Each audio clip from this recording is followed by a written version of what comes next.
आई थी वो 40,000 की एक आई थी और 42,000 की एक आई थी। एक 42,000 आई थी, एक 49,000 आई थी। हाँ, 90,000 भर्ती हुई 2018 में। और उस 6 महीने में 2 बार आ गया था वैकेंसी। उस समय 19 में चुनाव था ना, तो 2 बार मिला के और 90,000 वैकेंसीज आई थी। इस बार 60,000 वैकेंसी आई। अगर आप वैसे देखें तो 5 साल में 1.5 लाख वैकेंसी आती है, लेकिन अगर आप वैसे देखें यही वैकेंसी 20-20 हज़ार अगर हर साल आती तो कम से कम हर एज ग्रुप के लोग उसमें जाते और ये ओवर एज होने वाले जो बच्चे उनके साथ अन्याय नहीं होता। सर हम आवेदन कर पाते, हम फॉर्म भर पाते, हम भर्ती हो पाते। जब आप 6 साल में वैकेंसी दोगे तो हम तो ओवरेज होंगे ना। इतनी बड़ी भर्ती देने का 6 साल में फायदा क्या है?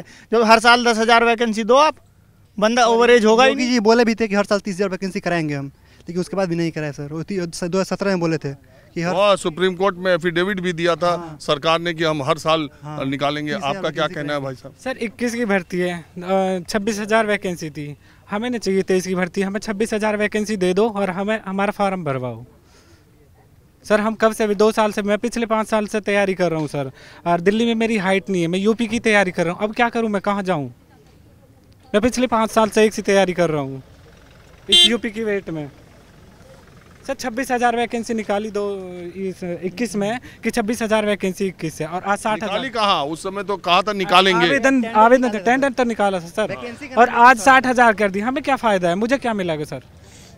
इसमें भी चक्कर ये फंसा था, एक टेंडर निकाला था नौकरियों के लिए, उसमें कि कौन सी संस्था लेगी, एग्जाम कराएगी। उसमें एक ही कंपनी आई जहां तक मुझे याद है, TCS, और एक ही कंपनी के टेंडर डालने की वजह से वो टेंडर रद्द हो गया और उसमें फिर 2 साल निकल गया अगली वैकेंसी ले आने में। ये हाल है। क्या देश में दूसरे स्थान पर उत्तर प्रदेश की अर्थव्यवस्था पहुंच गई है राज्यों के लिहाज से, और नौकरियों के लिहाज से राज्य ये निकाल ही नहीं रहे कि नौकरी देने के लिहाज से कौन राज्य किस नंबर पर है। थोड़ा वो भी युवाओं का भी निकालना चाहना चाहिए। तो अब आप ओवर एज हो गए, आपने यूपी पुलिस की एक भी परीक्षा नहीं दी? जी नहीं दी सर। मैं ओनली यूपी की तैयारी कर रहा हूँ अपने राज्य की, और मैं वेट कर रहा हूँ शायद 21 से भर्ती। मुझे डर लग रहा था शायद निकल जाए, और ये लास्ट में जाकर 23 में वैकेंसी निकाल ली है, और अब मैं ओवर एज हो गया। मैं क्या करूँ, कहाँ जाऊँ? अच्छा एक बात बताइए, दिल्ली पुलिस में हाइट और यूपी पुलिस में हाइट का अंतर है? अंतर है। दिल्ली में हाइट 171 लेते हैं, 170, और यूपी में 68 लेते हैं। 2 इंच कम? जी 2 सेंटीमीटर। जी जी जी सॉरी 2 सेंटीमीटर। तो ये जो है इसीलिए उधर हरियाणा के ज़्यादा हो जाते हैं दिल्ली पुलिस में। जी शायद। लेकिन अब सुनता हो कि देश में औसत हाइट तो बढ़ी है। जी शायद अब कम है शायद पहले से। सर इसके बारे में हम क्या करें सर? दिल्ली के भरते हम फार्म भी भरते, क्या करें सर? हम तो यूपी की तैयारी करें, उसमें कुछ % हाइट कम है। दिल्ली में जो है, दिल्ली में कंपटीशन ज़्यादा, ऑल इंडिया लेवल का कंपटीशन है दिल्ली में। Rajasthan, Haryana, western UP. अरे दिल्ली में होता है दिल्ली के लोग, और इसके बाद NCR, हरियाणा के, पंजाब के भी आते हैं, वेस्टर्न यूपी के भी आते हैं, सब जगह के आते हैं, सारी जगह के आते हैं। तो वहाँ पर कंपटीशन बहुत ज़्यादा होता है। पिछली जो भर्ती निकली थी 29 लाख समथिंग था, 30 लाख के आसपास था। अब जो निकली है, अब 32 लाख फॉर्म थे इसके, दिल्ली पुलिस के ही। तो इसमें कंपटीशन ज़्यादा है। जो यूपी का ऐसा है कि इसमें थोड़ा कंपटीशन कम है, यूपी वाले बढ़ते हैं। अगर अदर स्टेट आएगा तो वो जनरल चला जाएगा। ये मत समझो। अभी मैं राजस्थान गया था, बता रहा हूँ, भरतपुर में। वहाँ पे एक मैदान में बच्चे दौड़ रहे थे, मैंने उनसे पूछा क्या कर रहे हो, तो बोले कि हम यूपी पुलिस की तैयारी कर रहे हैं। और यूपी पुलिस की वैकेंसी आनी है, राजस्थान में तो आ ही नहीं रही है। रेशियो रहता है पर कम रहता है, रेशियो कम रहेगा। इसमें ऐसा है कि मतलब यूपी की, केवल यूपी वाला बच्चा यूपी की तैयारी करेगा। इसमें 60,000 वैकेंसी आ गई। अब इसमें अगर 10-10, 12-12 हज़ार करके हर साल निकालते तो इतनी दिक्कत नहीं आती। अब 60,000 निकाल दी, जो पहले अंडर एज था अब वो ओवर एज हो गया, अब कोई फ़ायदा नहीं है सर। आपका क्या मामला है? सर मेरा भी यही है। जब मैंने पहले दे दी थी, OBC से रहता हूँ मैं, पहले मतलब इतनी नॉलेज नहीं थी। वो एग्ज़ाम जो है फ्लो में ये निकल गया। अब की सोची कि 2021 में आएगी वैकेंसी, तो अब के निकाल देंगे, थोड़ी सी नॉलेज होगी। अब ओवर एज हो गए सर, यही दिक्कत है सर। अगर ऑप्शन कुछ और है नहीं, जैसे अगर कुछ और कर लेते तो वो सारी चीज़ है, इसी पे डिपेंड थे। ये सारी चीज़ें दिक्कत है।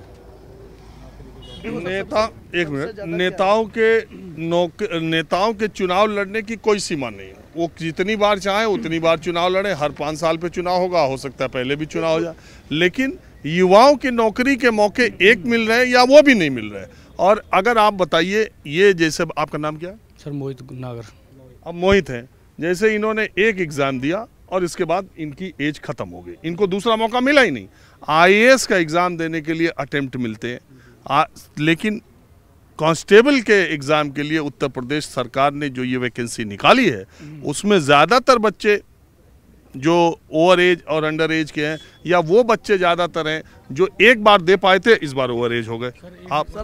सर मुझे एक बात और करनी है सर, पहले 18 साल से 22 साल तक मतलब क्राइटेरिया कौन सा नियम है ये कि मतलब 22 साल में आदमी बुढ़ा हो जाएगा? ये चीज़ सबसे बड़ी दुखदायक है कि मतलब चलो हम तो OBC से छूट मिल जाती है, ठीक है, पर जनरल वालों को 22 साल में कैसे बूढ़ा हो जाएगा कोई भी? 22 साल में तो लड़का मतलब जवान होता है, उसे थोड़ी बहुत समझ में आती है। 22 साल में उसका ओवरेज का मामला ख़त्म, वो फॉर्म ही नहीं भर पाएगा। ये सबसे ज़्यादा दिक्कत वाली बात है सर। ये कैटेगरी में छूट 5 साल का दिए, 27 साल तक दिए। कम से कम एक बार एग्ज़ाम में मौका मिलना चाहिए सर, हर किसी को मिलना चाहिए। जनरल वाले के ज़्यादा दिक्कत है सर, उन्हें एक बार मौका मिलना चाहिए, बस यही बात है सर। सर सबसे बड़ी बात यह है, देखो अभी हम यहाँ पर आए हैं धरने के लिए कांस्टेबल के लिए, लेकिन एक छोटी बात है लेकिन बहुत कड़वी है। अब आप ये बताइए, कुल मिला के हम पे जॉब रही कितनी गई है? गवर्नमेंट जवाब बताइए, कुल मिला के हम पे कितनी रह गई? सब तो प्राइवेट सेक्टर में पहुँच गई है। अब किसी भी मुद्दे को उठा लो आप। और मैं आपको बताऊँगा, मेरा छोटा भाई है, वो तैयारी कर रहा है, वो आने को तैयार ही नहीं है यहाँ पे। क्यों तैयार नहीं है? वो आएगा, वो कहता है भाई धरने में चल रहा हूँ। जब बड़े बड़े लोग धरने पर बैठे हैं, उनकी बातें नहीं सुनी जा रही। हम तो छोटे से लोग हैं, हमारे धरने के बारे में कौन सुन रहा है? तो उसका प्रतिनिधित्व करने के लिए मैं यहाँ पे आ रहा हूँ। अब यहाँ पे इतने रोजगार पीछे लगे, ये बेरोजगार लोग पीछे लगे हुए हैं। हम पे रोजगार रह कितने गए हैं? हम यहाँ पे लोकल हैं, लोकल कंपनियाँ, मैं किसी कंपनी में भी चला जाऊँ, भैया हमें 10,000 रुपये की नौकरी के लिए रख लियो। भैया आप लोकल हो, आपके लिए जॉब नहीं है। अब हमको लोकल में 10,000 रुपये की नौकरी मिल नहीं रही है, और हमको ले दे के 1-2 नौकरी बची हुई हैं, उस पर हम जाते हैं। अब आपका एज का मैटर आ गया है, अब आपका ये इशू आ गया है, तो भी हम जाए कहाँ? क्या करें हम? आप ये बताइए। नौकरी हमें प्राइवेट वाले, कंपनियां वाले दे नहीं रहे हैं, गवर्नमेंट जॉब आप दिन पे दिन बंद करे जा रहे हो, तो क्या करें? आत्महत्या कर लें? क्या कर लें? बताइए आप। मेरा छोटा भाई आने के लिए यहाँ पे तैयार नहीं है, कह रहा है भैया मैं वहाँ पे जाऊँगा, बड़े बड़े लोग वहाँ पे दिल्ली में धरना दे रहे हैं, उनकी नहीं सुनी जा रही, हम छोटे लोग हैं, हमारी कौन सुन रहा है वहाँ जाके? अब बताइए इस बारे में। देखिए, सरकार का विरोध या सरकार को तक आवाज पहुंचाने के जो जरिया हैं, वो भी अब वो बात पहुंचे तो पहुंचेगा। ये बात सही कह रहे थे कि अगर आप विरोध प्रदर्शन करते हैं तो माना जाता है आप सरकार के विरोधी हैं।